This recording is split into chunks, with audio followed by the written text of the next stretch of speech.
like a water in a kettle, about ready to boil. I am too intense to touch. I never took what don't belong to me. I never asked nobody for much, but I carried the pain. I didn't know if people understood the abundance of talent there was in Lincoln, because everybody could name like 5 or 6 really bands they liked from Lincoln, but then if you just showed them all, I thought it would be pretty impressive. We did it just at the Zoo Bar the first couple of years, and that was difficult because I was trying to showcase all the different genres and everything. So the plan was always to try to involve more bars. Pete started it and then kind of turned it over to people that he knew could handle it. It's exciting how he's turned it over to us and we find great ways to collaborate. And I think it's just adding more to it every year. You know, it started with 1 venue, 2 venues, 3, now 4. It really contributes. It's a sense of community, right? You know a lot of the people out. It's a time of year where everybody, the people that want to be here, really want to be here. It's February, it's cold, right? You're going out because you really want to be here. Lots of friends, lots of fun. I think that's what makes it different than, say, even Lincoln Calling, and certainly like something like South by Southwest. Of all the festivals we work on, which a lot of them we want to be nationally known, we want this to just be Lincoln's festival. So it's in a lot of ways very DIY. We don't want to take it and get a lot of sponsors and make it outgrow really Lincoln or any of these venues. But I think it's getting to the point where it's perfect. And there's a little bit of a line on Friday and Saturday outside of every venue, and that's, I think, exactly where it needs to be. We give free passes to all the bands, so they get to go see bands that they might not see because outside of their own shows maybe they can't get out a ton.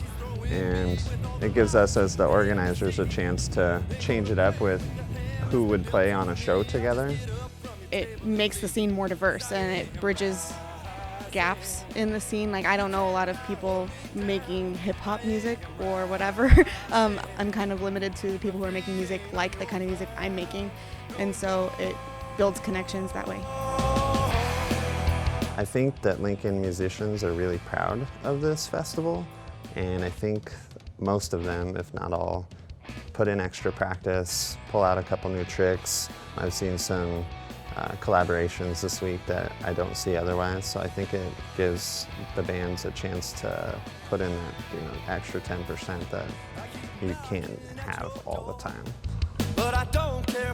You also get other musicians sort of with this underlying, not competition, but this sort of like scope on what the other people are doing. And that's kind of cool too. You kind of catch up on the other acts that you normally don't get a chance to see.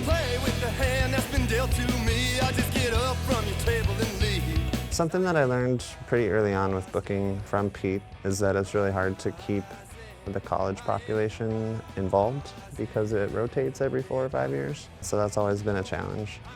The biggest thing I've noticed is the decrease of student attendance at shows.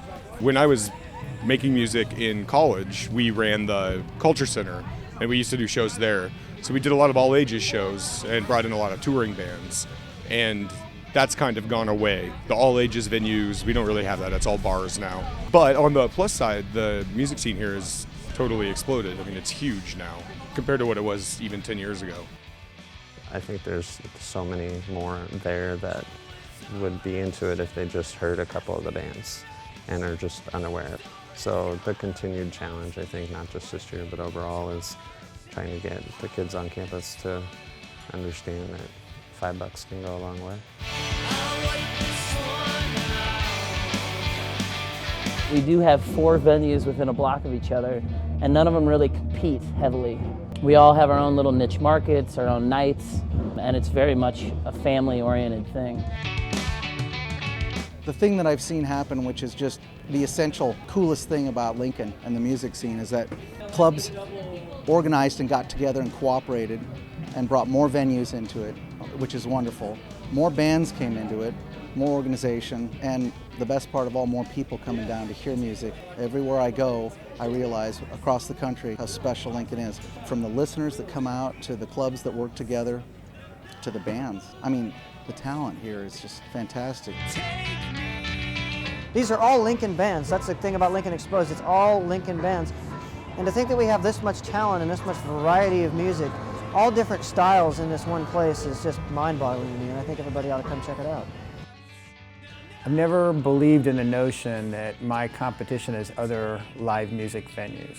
To me, competition is staying home and making your own music, or watching TV, or going to a bar that doesn't have music. To me, that's the real competition. I believe places have a thriving live music scene or they don't. We've never had a problem between the bars that are in this that putting up posters for other bands, it helps. Other guys have helped me, I've helped them, you know. To me, it makes total sense. I think that's why there are cities that have good music scenes and there's why there are cities that don't.